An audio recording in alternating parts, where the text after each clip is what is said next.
আচ্ছা, লোকাল ট্রেনে যাতায়াত করতে করতে কতবার আপনার সাথে এরকম হয়েছে যে কিছু বিচরণকারী গায়ক ট্রেনে উঠেছেন, গান গেয়েছেন এবং আপনি সেখান থেকে বিনোদন পেয়েছেন?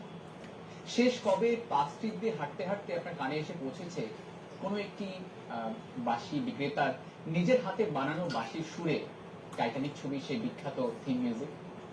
হ্যাঁ, কোনো কনসার্ট হল বা অডিটোরিয়ামে হয়তো এদেরকে দেখা যাবে না, এদের শোনার জন্য কেউ হয়তো টিকিট কাটবেন না, কিন্তু তাই বলে কি এরা শিল্পী নন?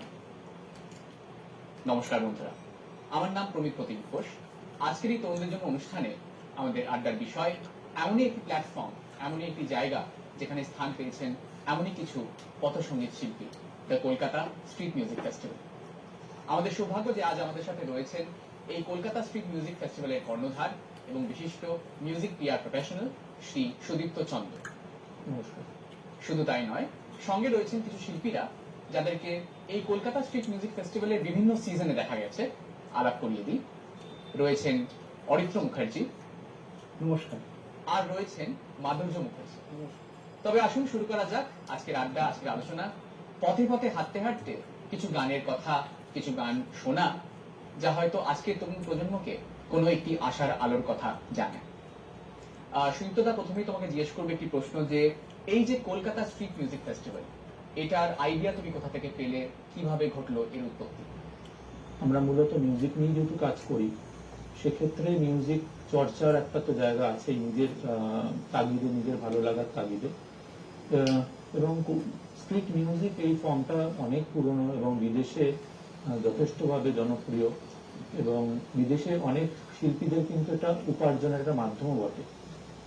তো ঠিক একইভাবে কিন্তু যদি ট্র্যাডিশনালি দেখা যায় যে আমাদের ভারতবর্ষে বা বিশেষ করে বাংলায় যে প্রচুর আর্ট ফর্মস আছে যেটা মূলত পথে, মাঠে ঘাটেই পারফর্ম হয়ে এসেছে, মানে যুগের পর যুগ ধরে পরম্পরায়। এবং এই গ্লোবালাইজেশনের যুগে যখন আমাদের কাছে ইউটিউবে আমরা দেখতে পাই বিদেশি মিউজিশিয়ানদের পথে ঘাটে পারফর্ম করতে, কেউ গিটার বাজাচ্ছে, কেউ ভায়োলিন বাজাচ্ছে, কেউ স্যাক্সোফোন বাজাচ্ছে, এখনকার তরুণ প্রজন্ম অনেক বেশি ইনফ্লুয়েন্সড, এবং এই বিদেশি পারফরমেন্স গুলো যারা দেখছেন বা দেখে থাকেন বিভিন্ন আমাদের ইউটিউব প্ল্যাটফর্ম বা যেগুলো সোশ্যাল মিডিয়া সংক্রান্ত জায়গাতে, তারা কলকাতাতে নিজেদের মতো করেই স্ট্রিট মিউজিক বা এই আর্ট ফর্মসটা পারফর্ম করতে শুরু করেছে। তো এই যে অনুষ্ঠানটা করার মূল চিন্তা আসে যে এরাও তো শিল্পী, কিন্তু এদের জন্য তো কেউ টিকিট কেটে কোনো কনসার্ট আয়োজন হয় না, কোনো উদ্যোক্তা তাই করেন না, বা এটার হয়তো কোনো সেই অর্থে কমার্শিয়াল অ্যাঙ্গেল নেই, হয়তো তারা ভাবেন না। কিন্তু যেহেতু মিউজিক নিয়ে আমাদের মূলত কাজ, সবকিছু ঠিক কমার্শিয়াল রিটার্ন ভাবলে চলে না, আমাদেরও কিছু দেওয়ার থাকে সমাজকে, এবং সেই সেলিব্রেশনটা না হলে বা এইটার পৃষ্ঠপোষকতা না থাকলে এমন অনেক আর্ট ফর্ম আছে যেগুলো আস্তে আস্তে কিন্তু হারিয়ে যাবে। তাই একটা অ্যানুয়াল ইভেন্ট বা যেটাকে আমরা ক্যালেন্ডার ইভেন্ট বলতে পারি, ঠিক সেইভাবেই আমরা কলকাতা স্ট্রিট মিউজিক ফেস্টিভ্যাল শুরু করি, যে কলকাতা এরকম একটা অনুষ্ঠানের যেখানে শুরু হোক, যেটা আগামী দিনে গিয়ে একটা নাম বা ব্র্যান্ডে পরিণত হবে। কারণ একটা যখন ধারাবাহিকতা তৈরি হয়, তখন আস্তে আস্তে একটা প্রচার এবং প্রসারের মারফত সেটা একটা ব্র্যান্ডে পরিণত হয়। তো সেটা আমরা চেয়েছিলাম যে কলকাতা স্ট্রিট মিউজিক ফেস্টিভ্যালও এই পথশিল্পীদের, এবং সেটা ডিফারেন্ট আর্ট ফর্মস, সেটা ট্র্যাডিশনাল হোক, এবং শহরে যারা নতুন প্রজন্মের মিউজিশিয়ানসরা যারা এই মিউজিকের সাথে যুক্ত, এবং এটাকে পৃষ্ঠপোষকতার জন্য অনেক সময় হয়েছে যে এই অনুষ্ঠানে বিশেষ কিছু পরিচিত শিল্পীরাও এদেরকে উৎসাহ দানের জন্য এদের পাশে এসে দাঁড়িয়েছেন। তো এদের যে এরাও যে শিল্পী, এটাকে একটা সম্মান জানানো এবং কুর্নিশ জানানোর জন্য মূলত এই অনুষ্ঠানটা আমরা বছর একবার করে থাকি। বেশ বেশ। তো সুদীপ্তদা, যেমন তুমি বলছিলে যে আজকে যদি আমরা বিদেশের দিকে তাকাই, বা আমরা অনেকটাই হয়তো ইউটিউবে আমরা দেখি, গান বাজনা আমরা ওখানে ফলো করি, তো সেখানে কিন্তু বিদেশে এই স্ট্রিট মিউজিক বা পথসঙ্গীত বেশ পপুলার এবং রীতিমতন একটি এস্টাবলিশড আর্ট ফর্ম। তো ভারতবর্ষে সেটা নয় কেন? এটার ব্যাপারে তুমি কি বলতে চাইবে? না, ভারতবর্ষে এটা নয় টেকনিক্যালি বলবো না, কারণ যদি আমরা আমাদের ট্র্যাডিশনাল ফরম্যাটস গুলোকে দেখি, যেখানে বাউল বলো, ফকির বলো, বা যারা সকালবেলায় হরিনাম সংকীর্তন করতে আসে, এদের কিন্তু প্রত্যেকটার মিডিয়াম কিন্তু মিউজিক। আমরা হয়তো এটাকে আলাদা করে ব্র্যান্ড হিসেবে দেখিনি। আজকে যখন আমরা ব্র্যান্ডিং এর আন্ডারে দেখছি, আজকাল তো সবকিছু এটা ব্র্যান্ডের ব্যাপার। একদম। সেটা যে অমুক জীবনমুখী গান, অমুক সঙ্গীত, তো সবকিছুর সাথে একটা ব্র্যান্ড যখন প্রমোশন হয়, তখন আমরা ব্র্যান্ডের ছত্রছায়া হয়তো এটাকে দেখিনি বলে এটাকে আমরা সেই হিসেবে হয়তো নজর করিনি। কিন্তু ট্র্যাডিশনালি এটা কিন্তু ছিল, তখন এই ধরনের ব্র্যান্ডিং হতো না। তো যেমন পটের গান হোক, বহুরূপীদের পারফরমেন্স হোক, ছৌ হোক, এই সবকটার মাধ্যমের সঙ্গে কিন্তু মিউজিক ওতপ্রোতভাবে জড়িত, এবং এই প্রত্যেকটার সঙ্গে কিন্তু এদের জীবন জীবিকা নির্ভর করে, কারণ এরা কিন্তু আর্ট ফর্মটার বিনিময়ে একটা উপার্জন বা একটা যেটাকে বলি যে মাধুকরী করা যেটা, তো সেইটার সাথে যুক্ত। তো এই আর্ট ফর্মটাকে কিন্তু তারা পথে ঘাটেই পারফর্ম করে। আজও যদি শান্তিনিকেতনে যাওয়া যায়, সেখানে দেখুন সাঁওতালি গানের মানে দল ওরা পারফর্ম করছে। তো এইগুলো তো কোনোটাই হল কনসার্ট নয় যে অডিটোরিয়ামে গিয়ে কেউ কালা মন্দিরে বা জিডি বিল্লা সভাঘরে গিয়ে এই অনুষ্ঠান দেখছেন। তো সেইটা ছিল, এবারে আমরা ব্র্যান্ড হিসেবে এটাকে নজর করি। তো সেইটাই কলকাতা স্ট্রিট মিউজিক ফেস্টিভ্যালের ছাদে যখন আমরা নিয়ে আসলাম, তখন এটাকে একটা ব্র্যান্ড হিসেবে দেখছি যে আচ্ছা, এটাও তো পথে হয়, এটাও তো মাঠে ঘাটেই মানুষ পারফর্ম করে। বা এই যে একজন বাঁশি বিক্রেতা, বাঁশি আসেন আমাদের অনুষ্ঠানে, মোহাম্মদ ইব্রান বলে, তিনি পার্ক স্ট্রিটে বাঁশি বিক্রি করেন, কখনো ফ্লুরিজের সামনে, কখনো পার্ক হোটেলের সামনে। তো একে তো আমরা আলাদা করে কখনো মানে ব্র্যান্ডিং এর বা কোনো ট্যাগ করিনি যে হ্যাঁ এটা স্ট্রিট মিউজিক বা কিছু, বা ইনি একজন শিল্পী। আর মোস্টলি কিন্তু এরা সবাই সেলফ টট, এরা কিন্তু কোনো গুরুর কাছে নাড়া বাঁধেনি বা কিছু। হ্যাঁ, তো অনেক ক্ষেত্রে যেটা দেখা গেছে যে হয়তো পারিবারিক ভাবে হ্যাঁ, মানে তারা হয়তো বাবা বা ঠাকুরদারা হয়তো এই প্রফেশনে ছিলেন, বাঁশি বিক্রি করতেন। হ্যাঁ, তো এই বংশ পরম্পরাতে তারাও সেটাতেই এসছেন। তো সেই জায়গাটা থেকেই আমার মনে হয়েছে যে এই সমস্ত মিউজিশিয়ান যারা আছেন আমাদের, তো তাদেরকে একটা ছাতার নিচে আনলে পরে তখন মনে হয় মানুষের নোটিস করতে অনেক ইজি হয়। এখনকার যা যুগ, এখনের যে ব্র্যান্ডিং এর যুগ, যে আচ্ছা এটাও তো তাহলে পথেই হয়। এবং আমরা শান্তিনিকেতনে ট্রেনে গেলে অনেক বাউলদের দেখবো যে ট্রেনের মধ্যে গান গায় বা কিছু। তো ইভেন রেল স্টেশনেও দেখা গেছে বাচ্চারাও অনেক সময় এসে গান পারফর্ম করছে, হয়তো পপুলার হিন্দি সং, ছবির গান বা বাংলা ছবির গান। তো ইভেন এখন ইদানিং দেখা যাচ্ছে কিন্তু কলকাতা বইমেলাতেও বিভিন্ন স্ট্রিট মিউজিশিয়ান বা সিং করা হয়, প্রায় দেখা যায়। কেউ ব্যাকপাইপ বাজাচ্ছে, কেউ গিটার বাজাচ্ছে, কেউ ভায়োলিন সোলো করছে। তো এখন এই জায়গাটা চর্চার মধ্যে এসছে, নোটেল আলাদা করে নজরে পড়ছে। তো এই ব্র্যান্ডিংটা করাটাই আমাদের কাছে এসেছিল যে এটাকেও আমরা ধরতে পারি ধর্তব্যের মধ্যে, যেটা ওইভাবে হয়তো আমরা ব্র্যান্ডিং হিসেবে বা শিল্পী হিসেবে এদেরকে আলাদা করে করি না। মানে ঠিক আছে, বাজাচ্ছে মানে একটা চলে গেলাম শুনতে এরকম একটা ব্যাপার। বন্ধুরা, কথা তো আমাদের চলতে থাকবে, কিন্তু স্টুডিওতে যখন কিছু সঙ্গীত শিল্পীদেরকে আমরা পেয়েছি, তাহলে গান না শুনে এদেরকে ছেড়ে দেওয়াটা ঠিক হবে না। তো প্রথমে আমরা গান শুনে নেব অরিত্রর কাছ থেকে।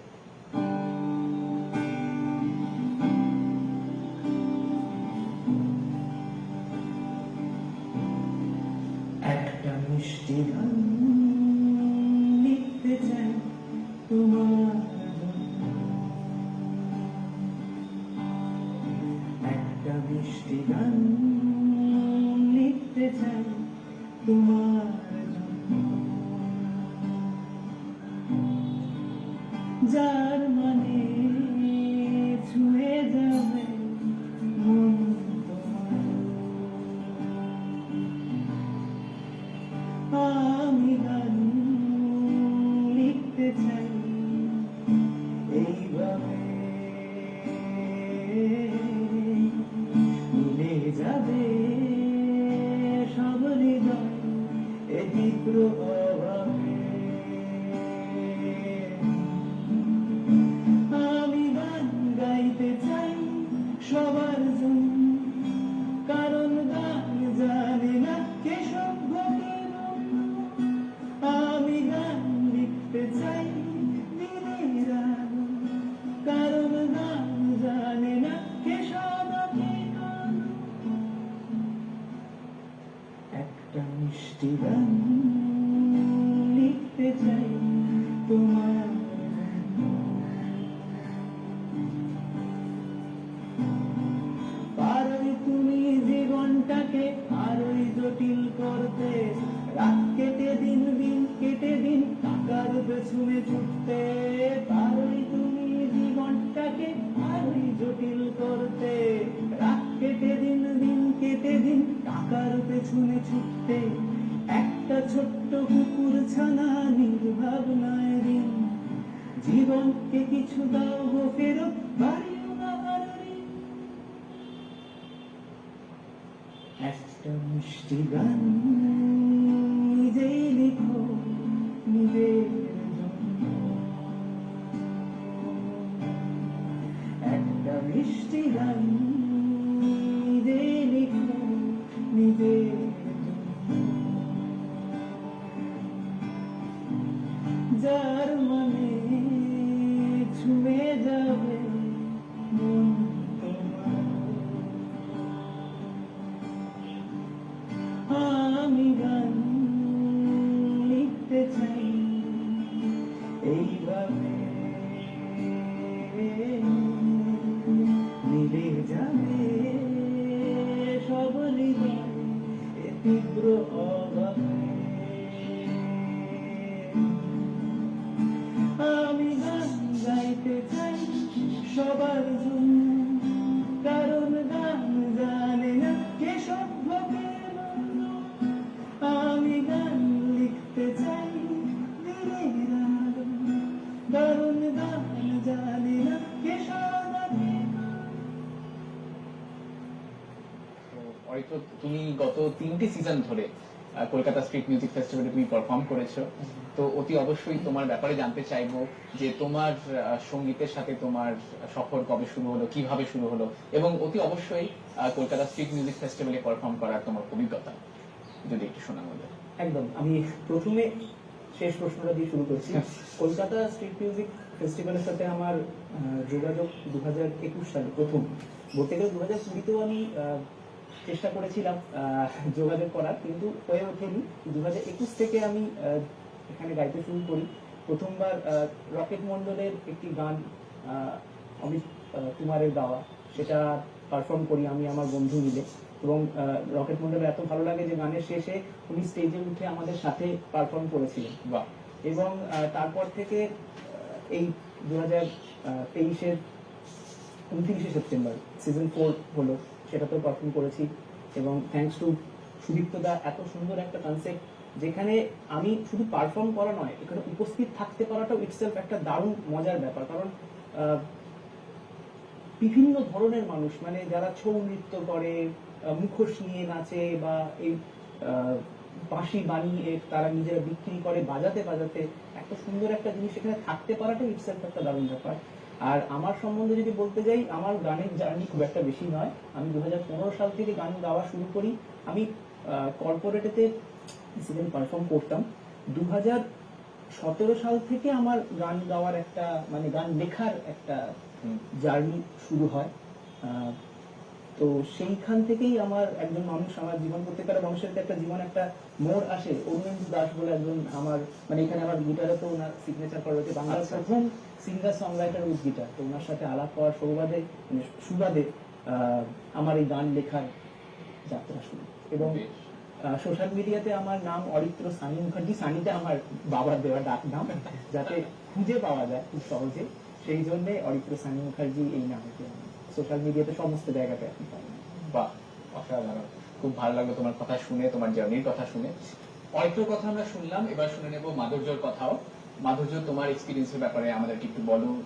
মিউজিক নিয়ে কবে তুমি শুরু করেছো নিজের জীবনে, এবং অবশ্যই কলকাতা স্ট্রিট মিউজিক ফেস্টিভ্যালে তুমি পারফর্ম করেছো বোধহয় চতুর্থ বা লেটেস্ট সিজন যেটা ছিল, সেখানে তুমি ছিলে, ওটা সম্বন্ধে আমাদেরকে একটু বলো। গান বাজাতে শুরু হওয়া অনেক ছোট বয়স থেকে, মায়ের কাছে। মা পিয়ানো বাজায়, গান করে। গিটারটা অনেক পরে, স্কুল জীবনে আমার গিটার শুরু হওয়া। আমার প্রথম গুরু বিমল ব্যানার্জি, তারপরে সুমিত রামাচন্দ্রের কাছে কিছুদিন ক্লাস করেছি। এখন আমি ক্লাসিক্যাল, ওয়েস্টার্ন ক্লাসিক্যাল শিখছি পুষ্পল স্যারের কাছে, পুষ্পল সরকার। আর সুদীপ্তদের সাথে আলাপ আমার অনেক দিন ধরে এই সোশ্যাল মিডিয়া প্ল্যাটফর্মে। 2020 সালে যে স্ট্রিট মিউজিক ফেস্টিভ্যালটা হয়েছিল সেখানে প্রেজেন্ট ছিলাম, কিন্তু পারফর্ম করিনি। সুদীপ্তদা একটা অনুষ্ঠান করেছিলেন অনলাইনে, নেক্সট জেন মিউজিক কম্পোজার্স বলে। আচ্ছা, অনলাইনে তখন কোভিড জাস্ট খুলছে, লকডাউন। হ্যাঁ। তো ওখানে আমি শর্ট লিস্ট ছিলাম। ওখানে গিয়েই আমি প্রথম দেখি আমি অপ্লুত হয়ে যায়, যেটাকে বলে। এই বাস্কিং কথা যখন সুতরা বললেন, আমরা যদি সোশ্যাল মিডিয়াতে দেখেছি বিদেশে হয়, বিদেশে হয় কিছু। কিন্তু আমাদের কলকাতায় এরকম হয় আমি জানতামই না, সত্যি কথা বলবো। তো ওখানে সেবার প্রথম যাই, আর এই লাস্ট সিজন যেটা লেটেস্ট সিজন হলো, ওটাতে গিয়ে আমি পারফর্ম করি। অনেক নানান রকম মিউজিশিয়ানদের সাথে আলাপ হয়, একটু ব্যাগপাইপার বাজান, ঢাক, তারপরে শিল্পী যেটা বললেন, খুব ভালো এক্সপিরিয়েন্স। আর এছাড়া সুচিতার সাথে তো আমি একটা অ্যালবামেও কাজ করেছি। সুচিতা খুব সুন্দর গান লেখেন এবং সুর করেন। তো লেটেস্ট একটা অ্যালবাম বেরিয়েছিল পাহাড়ের গান বলে, সেখানে 6টা গান ছিল, প্রত্যেকটাই আমি কম্পোজ করেছিলাম। বাহ, এই নিয়ে চলছে। চমৎকার চমৎকার। মাধুর্য, তোমার কথাটা শুনলাম, তাহলে একটা গানও শুনিয়ে দাও আমাদেরকে।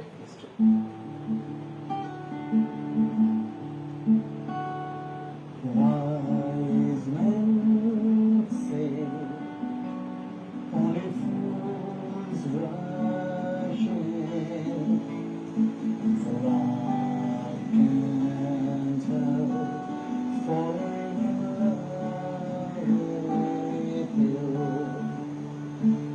Shall I stay? Would it be a sin? For I can't help falling in love with you. Like a river flows surely to the sea, darling, so it goes. Something I'm meant to be. Take my hand, take my whole life too, for I can't help falling in love with you. Like a river flows surely to the sea, darling, so it goes. Something I'm meant to be. Take my hand, take my whole life too, for I can't help falling in love with you. Wise men say only fools rush in, for I can't help falling in love with you. Falling in love with you. Falling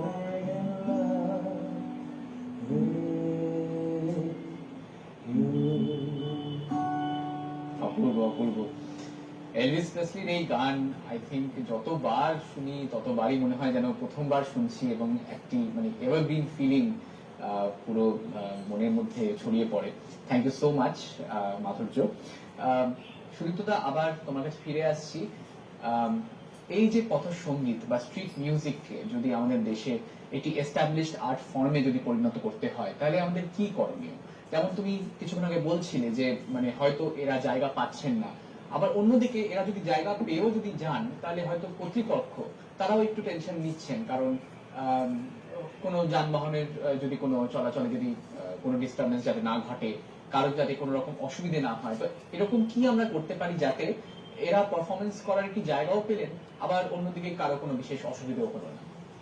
হ্যাঁ, সেক্ষেত্রে আমার মনে হয় এটা কোনো ব্যক্তিগতভাবে কোনো উদ্যোক্তা আর গণ্ডির বাইরে গিয়ে এটা সরকারেরও এটা আমাদের কিন্তু একটা অন্যতম উদ্দেশ্যও কিন্তু যে সরকারের দৃষ্টি আকর্ষণ করা এই শিল্পীদের একটা জায়গা, যে আমাদের প্রায়শই দেখি আমরা যে শুনতে পাই যে এদের সমস্যা হয়, কেউ কোথাও গিয়ে কোনো পাবলিক প্লেসে পারফর্ম করতে গেছে, সেখানে গিয়ে পুলিশ এসে আপত্তি করেছে, তাদের হয়তো কিছু রিজনস থাকে সেটা আপত্তি করার। বিদেশের এইটা একটা হচ্ছে যে সামগ্রিকভাবে এই আইডিয়াটা এস্টাবলিশড হওয়া, সেটা বিদেশে অলরেডি বহু বছর ধরে এটা এস্টাবলিশড এবং তারাই আর্ট ফর্মটা পারফর্ম করে থাকেন। কিন্তু আমাদের দেশে যেটা শহরে হঠাৎ করে যারা দেখছেন, হয়তো যারা আমাদের পুলিশ আধিকারিকরা যারা এগুলো সম্পর্কে খুব একটা অবগত নন, রাস্তাতে এই ধরনের পারফরমেন্স দেখে অভ্যস্ত নন, তারা ভাবেন যেখানে ভিড় হলে যদি যেখান থেকে কোনো গন্ডগোলের মানে সূত্রপাত ঘটে, তারা সেই সব ল অ্যান্ড অর্ডারের জায়গা থেকে হয়তো এগুলো চিন্তা করে। বিদেশে এদের নির্দিষ্ট ভেন্যু আছে, যে আমি শুনেছি লন্ডনে এদের একটা নির্দিষ্ট এরিয়া আছে যেখানে স্ট্রিট মিউজিশিয়ানসরা পারফর্ম করে। খুব ভালো হয় যদি কলকাতাতেও এরকম কোনো নির্দিষ্ট জায়গা, কোনো মাঠ বা কোনো রকম কোনো গ্রাউন্ডকে স্ট্রিট মিউজিশিয়ানসদের জন্য ডেডিকেট করা যায়, তাহলে খুব ভালো হয়। তাহলে তারা একটা নির্দিষ্ট জায়গায় পারফর্ম করতে পারে। অবশ্যই এমন একটা জায়গা যেখানে মানুষ যান, সেটা কিন্তু আমরা নন্দন চত্বরে দেখেছি, কিন্তু যে অনেকে বসে ওখানে পারফর্ম করে, কারণ ওটা একটা কি বলবো কালচারাল হাব বলবো যে ওখানটাতে। তো এরকম যদি কোনো একটা পার্টিকুলার পার্মানেন্ট জায়গাতে এদেরকে পারফর্ম করতে দেওয়া হয়, সেই সুযোগটা করে দেওয়াটা খুব দরকার। কারণ নতুন প্রজন্মের অনেকেই আছেন যারা স্ট্রিট মিউজিক করতে চান, কিন্তু তাদের নির্দিষ্ট তারাও জানেন না ঠিক কোথায় করলে বা কোন জায়গায় তারা পারফর্ম করলে ল অ্যান্ড অর্ডারের প্রবলেম হবে না। তো এইটা নির্দিষ্টকরণ করাটাও আমার মনে হয় সরকারি দিক থেকে করা উচিত, এবং তাহলে কি এরা নির্ঝঞ্ঝাট ভাবে এরা তাদের যে পারফর্ম করা, এবং মানুষও শুনতে চান, এমন নয় যে তারা শুনতে চান না, তারা শ্রোতা পান, কিন্তু অনেক জায়গাতে এসে এরা তাদের আপত্তি হয়, মাঝপথে গিয়ে তারা বাধা পান। তো এটাকে নির্দিষ্টকরণ করাটা খুব দরকার, যেটা আমাদের মনে হয় এই ফেস্টিভ্যালটার করার একটা উদ্দেশ্য, যে এই শিল্পীরাও তো শিল্পী, তাদের যাতে কোনো রকম ভাবে বাধা পেতে না হয়। তো সেটার জন্য আমার মনে হয় এটা শুধু কোনো উদ্যোক্তার নয়, উদ্যোক্তার মারফত এই মেসেজটা দেওয়া, যাতে এটা সরকারি স্তরে এটার একটা সলিউশন হয় পাকাপাকি ভাবে। বাহ, চমৎকার। বন্ধুরা, আমাদের আড্ডা প্রায় শেষ, কিন্তু শেষ করার আগে একটি প্রশ্ন করবো আরেকবার সুমিতদাকে, যে আজকের তরুণ প্রজন্ম যারা রোজই যখন তারা বাড়ি থেকে বেরোয়, পথে ঘাটে বাসে ট্রামে হয়তো এরকম পথসঙ্গীত শিল্পীদের সাথে তাদের দেখা হয়, আজকের তরুণ প্রজন্ম কিভাবে এগিয়ে আসতে পারে পথশিল্পীদের জন্য, পথশিল্পের জন্য? না, মূলত তো মিউজিক ভালোবাসতে হবে। মিউজিশিয়ানশিপটা যদি নিজের মধ্যে না থাকে, তাহলে কোনো আর্ট ফর্মকে মনে হয় না প্যাট্রোনাইজ করা যায়। যারা খুব সিরিয়াসলি পথসঙ্গীত করেন, তারা কিন্তু আউট অফ প্যাশন করেন এই জায়গায়। তো প্রথমত তো প্যাশনটা থাকতে হবে সেইখানটাতে, এবং শিল্পের কোনো শিল্প বা কোনো আর্ট ফর্মের প্রতি ভালো লাগাটা, সেটা তো যার যার ব্যক্তিগত সেই জায়গাটাতে। বা যারা এই মিউজিক পছন্দ করেন, তারা কিন্তু ঠিক রাস্তায় জড়ো হয়ে শোনেন এখানটাতে, এবং শোনেন বা এই চর্চাটা হয় বলেই লোকে, এদেরও কিন্তু ফেসবুক পেজে যথেষ্ট ফলোয়ার্স আছে। তো কিন্তু এখন এটাকে প্রচার বা প্রসার করার জন্য এই ধরনের উদ্যোগ, হয়তো আরো উদ্যোগ, শুধু আমাদের ক্ষেত্রে নয়, আরো উদ্যোগ, এবং সেক্ষেত্রে আরো বৃহত্তর ভাবলে হয়তো সরকারি উদ্যোগ, সব মিলিয়ে কিন্তু কোনো একটা জিনিসকে এস্টাবলিশ করা যায়। শুধু একজন এটাকে করতে পারবে ঠিকই বলেছেন সুদীপ্তদা। বন্ধুরা, আমাদের আড্ডা হলো শেষ, কিন্তু ইচ্ছে হচ্ছে যেন এখনই এই তিনজনকে নিয়ে চলে যায় ভিক্টোরিয়া মেমোরিয়ালে, বা হয়তো প্রিন্সেপ ঘাটের সামনে একটি গানের আসরে বসে যায়। এরকম আরো অনেক আড্ডা, আরো অনেক আলোচনা নিয়ে আপনাদের সামনে আসতে থাকবো তরুণদের জন্য। কিন্তু আপাতত আমি মানে প্রমিত এবং সুদীপ্তদা, অরিত্র এবং মাধুর্য চেয়ে নিচ্ছি বিদায়। কিন্তু বিদায় নেওয়ার আগে আরেকটা গান হয়ে যায়।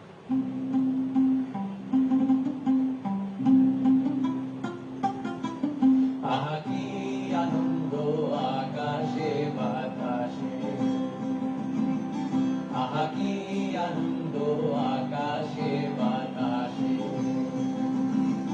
শাখে শাখে পাখি ডাকে, কত শোভা চারিপাশে, আহা কি আনন্দ আকাশে বাতাসে। আজকে মোদের বড়ই সুখের দিন, আজ ঘরের বাঁধন ছেড়ে মোরা হয়েছি স্বাধীন, আজ ঘরের বাঁধন ছেড়ে মোরা হয়েছি স্বাধীন, আহা হয়েছি স্বাধীন। আজ আবার মোরা হব ঘুরে, মুলুক ছেড়ে যাব দূরে,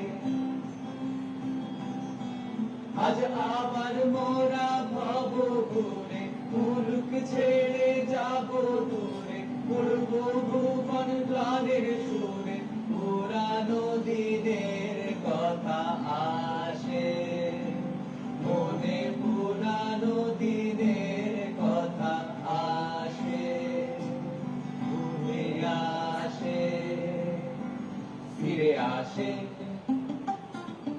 আহা কি আনন্দ আকাশে বাতাসে শাখে শাখে পাখি ডাকে কত শোভা চারিপাশে আহা কি আনন্দ আকাশে বাতাসে আহা কি আনন্দ আকাশে বাতাসে